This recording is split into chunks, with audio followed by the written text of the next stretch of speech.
Bonjour à tous, bienvenue dans cette première vidéo consacrée à mon livre Le voile d'Haïti, Histoire, karma, sociopolitique et religieux et les lois occultes du destin. Ce livre contient 15 chapitres. Dans cette série, je vais le présenter progressivement, chapitre par chapitre, afin de prendre le temps d'expliquer l'histoire, le karma, la souffrance, la mission spirituelle et le destin profond d'Haïti. Dans ce premier épisode, je vais lire l'introduction complète, puis le chapitre 1 intitulé D'Atlantide à Quisqueya, le fardeau caché d'Haïti. Je vous invite à écouter avec attention, avec le cœur, avec l'intelligence et avec la conscience. Commençons. Introduction. L'ignorance est ténèbres, la connaissance est lumière. Nous n'avons pas écrit ce livre pour impressionner ni pour nous flatter. Nous l'avons écrit pour éveiller les consciences, la nôtre autant que la vôtre. Nous sommes John Simon, enseignant, spirituel, disciple du maître Samael Aounveor et gardien d'un savoir sacré. Né en Haïti, terre de souffrances profondes et de destin élevé. Ce que nous partageons dans ces pages n'est ni opinion ni spéculation, mais une vérité née de l'expérience spirituelle directe. Haïti est voilée par de nombreuses dimensions historiques, politiques, religieuses et spirituelles. Pour comprendre sa condition présente, il nous faut soulever ces voiles et regarder plus loin. Ce livre témoigne de l'histoire sacrée de cette terre, de ses dettes karmiques, de l'essor et du déclin de ses institutions spirituelles, ainsi que des bouleversements politiques qui ont marqué son chemin depuis l'indépendance. Il parle des lois cosmiques qui régissent aussi bien les nations que les individus, lois qui révèlent pourquoi les êtres souffrent et comment ils peuvent s'élever. Les racines de cette histoire remontent bien plus loin que la colonie de Saint-Domingue, plus loin encore que Quisqueya. Elle plonge dans le continent oublié de l'Atlantide et dans la sagesse primordiale de l'Afrique. Pendant des siècles, les sciences ancestrales enseignèrent l'harmonie avec la nature et la révérence pour la loi divine. Ce savoir guidait les prêtres et les initiés qui œuvraient avec les êtres élémentaux de l'eau, de l'air, du feu et de la terre. Plus tard, des fragments de ces sciences survécurent à la cruauté de l'esclavage et traversèrent l'océan avec nos ancêtres. En Haïti, elles se mêlèrent à de nouvelles influences, altérées par le temps, la souffrance et la domination étrangère. Ce qui fut jadis lumineux devint obscurci, mais la semence du savoir sacré ne mourut jamais.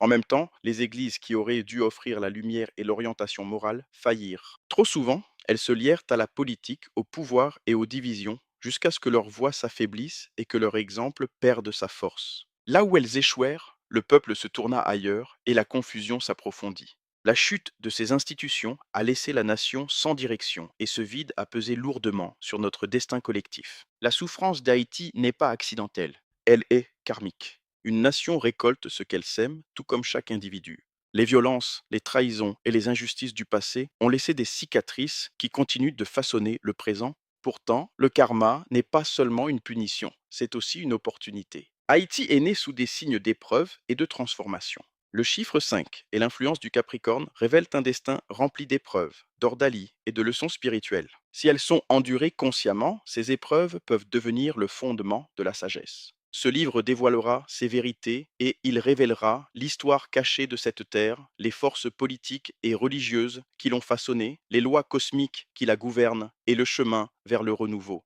Il montrera comment l'ignorance nourrit la souffrance et comment la connaissance, la discipline et l'amour peuvent rouvrir la voie vers Dieu. La transformation ne commence pas seulement dans les institutions ou les gouvernements. Elle commence dans le cœur de chaque individu qui choisit la lumière plutôt que les ténèbres. Ce n'est pas un livre de fantaisie, c'est un miroir pour se voir soi-même, une clé pour déverrouiller les vérités cachées et un feu pour purifier l'âme. Si vous êtes prêt à lever le voile qui couvre le destin d'Haïti, alors nous commençons. Chapitre 1. D'Atlantide à Quisqueya, le fardeau caché d'Haïti. Bien avant que nos continents actuels ne prennent les formes que nous leur connaissons aujourd'hui, la Terre portait jadis un autre visage. Atlantide, une vaste et lumineuse contrée, s'étendait sur ce qui est à présent l'océan Atlantique. Ce n'était pas seulement une terre, c'était une civilisation de sagesse profonde et de réalisations étonnantes, un monde où la science et l'esprit marchaient main dans la main. Les Atlantes n'étaient nullement de simples primitifs. Ils bâtirent de grandes cités illuminées par des énergies puisées dans le soleil, les étoiles et le cœur même de la Terre. Ils développèrent des sciences qui leur permettaient de voyager par les airs et sur les mers et même d'atteindre au-delà de la planète. Ils maîtrisaient les pouvoirs de guérison de la nature, les forces subtiles de l'éther et les clés vibratoires cachées dans la couleur comme dans le son. Leurs sages étudiaient l'harmonie de la création, œuvrant avec les lois universelles qui maintiennent le cosmos. Pourtant, Comme dans toute civilisation, il y eut ascension et déclin. La grande connaissance finit par tomber dans l'abus et l'harmonie céda la place à l'orgueil et à l'excès. Mais Atlantide ne doit pas être rappelée seulement pour sa chute, mais pour son éclat, pour la sagesse qu'elle sema à travers le monde lorsque son peuple se dispersa. Critias l'Atlantide.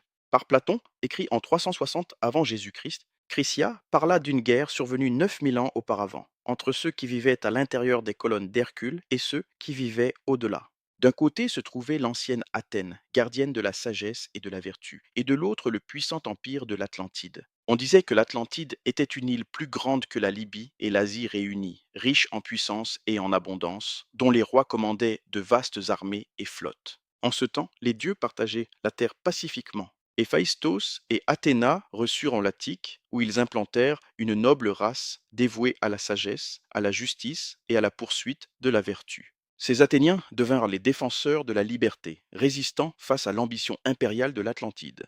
Les prêtres d'Égypte, comme Solon l'avait appris, conservaient la mémoire de cette guerre. Ils racontèrent comment Athènes, bien que modeste en taille, se tint fermement dans la droiture et triompha des rois atlantes qui cherchaient à asservir le monde. Plus tard, un grand tremblement de terre et un déluge frappèrent l'Atlantide, et l'île fut engloutie par la mer, ne laissant qu'une barrière de boue là où elle avait jadis prospéré. Atlantide et le déluge dans la Sainte Bible. C'était Atlantide, nous l'affirmons.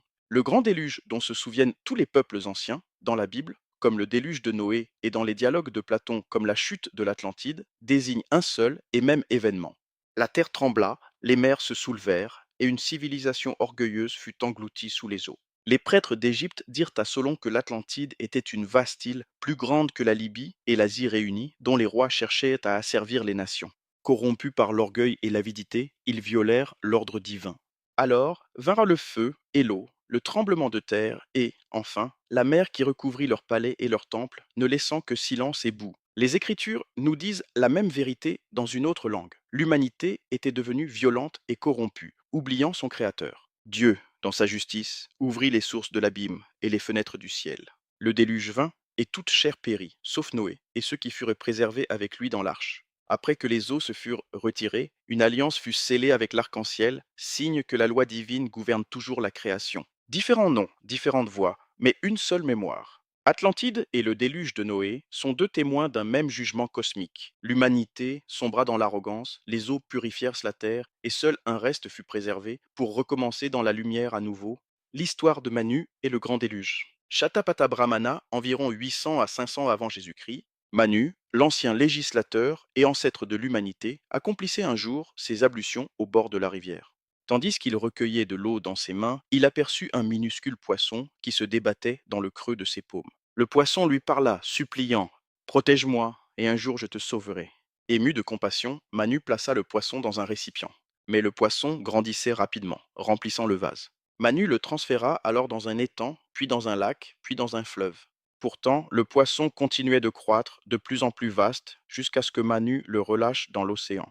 Là, le poisson révéla sa véritable nature. C'était Vishnu lui-même, dans son incarnation de Matsya, le poisson divin. Matsya avertit Manu: Un grand déluge va bientôt engloutir le monde. Tous les êtres vivants périront, mais tu dois construire une puissante arche. Emmène avec toi les 7 sages, les semences de chaque plante, ainsi que des couples de toutes les créatures, afin que la vie soit préservée. Obéissant à cet ordre, Manu construisit l'arche. Lorsque le déluge survint, les eaux couvrirent la terre et s'élevèrent au-dessus des montagnes. Manu et les sages entrèrent dans le navire, emportant avec eux les semences de la création. Matsya reparut, immense et rayonnant, portant une grande corne sur son front. Manu attacha l'arche à la corne à l'aide d'un serpent, et Matsya les guida à travers les eaux déchaînées. Lorsque le déluge se retira, Matsya transmit à Manu la connaissance sacrée des Védas et les lois du Nouvel Âge. De la descendance de Manu, l'humanité renaquit. Mythologie grecque, Deucalion et Pyrrha. Dans la tradition grecque, l'humanité aussi était tombée dans la corruption. Zeus, irrité par la méchanceté des mortels, décida de détruire la race par un déluge. Mais Prométhée, le titan qui avait donné le feu aux hommes, avertit son fils Deucalion du cataclysme à venir. Deucalion construisit une arche et, avec son épouse Pyrrha, il endura 9 jours et 9 nuits sur les eaux. Enfin, leur embarcation s'immobilisa sur le mont Parnasse. Seuls, au milieu d'un monde silencieux et vidé, ils cherchèrent conseil auprès des dieux pour savoir comment restaurer l'humanité. L'oracle de Thémis leur ordonna: Couvrez vos têtes, défaites vos vêtements et jetez derrière vous les eaux de votre mère. D'abord, ils furent saisis de crainte, croyant à un sacrilège. Mais ils comprirent ensuite la mer était la terre-mère, et ses hausses étaient les pierres. Obéissant, ils lancèrent des pierres derrière eux en marchant. Des pierres de Deucalion naquirent des hommes, des pierres de Pyrrha naquirent des femmes. Ainsi, l'humanité fut régénérée par le corps même de la terre, purifiée par le déluge et renouvelée par la volonté divine. La mémoire de l'Atlantide. La nature garde mémoire. Tout comme le corps se souvient de chaque blessure, la planète conserve l'histoire de ses peuples.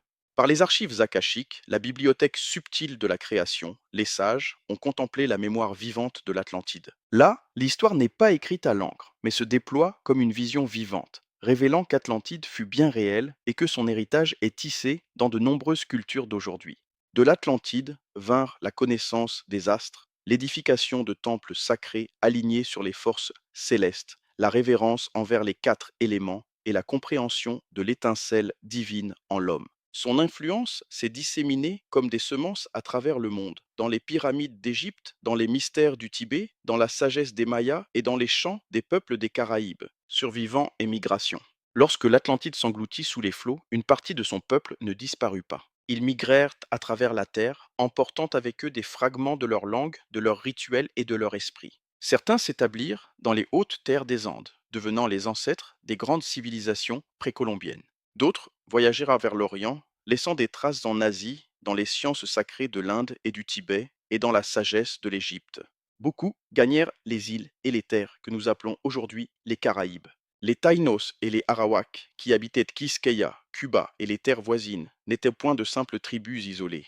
Ils étaient les héritiers de l'Atlantide, porteurs de sa mémoire. Leurs chants au soleil, leur révérence pour la mer, leur reconnaissance de l'âme présente dans la nature, tout cela reflète la voix atlante. Même leurs légendes d'origine, liées aux eaux, évoquaient la migration de leurs ancêtres depuis le continent englouti. Conclusion de l'épisode 1.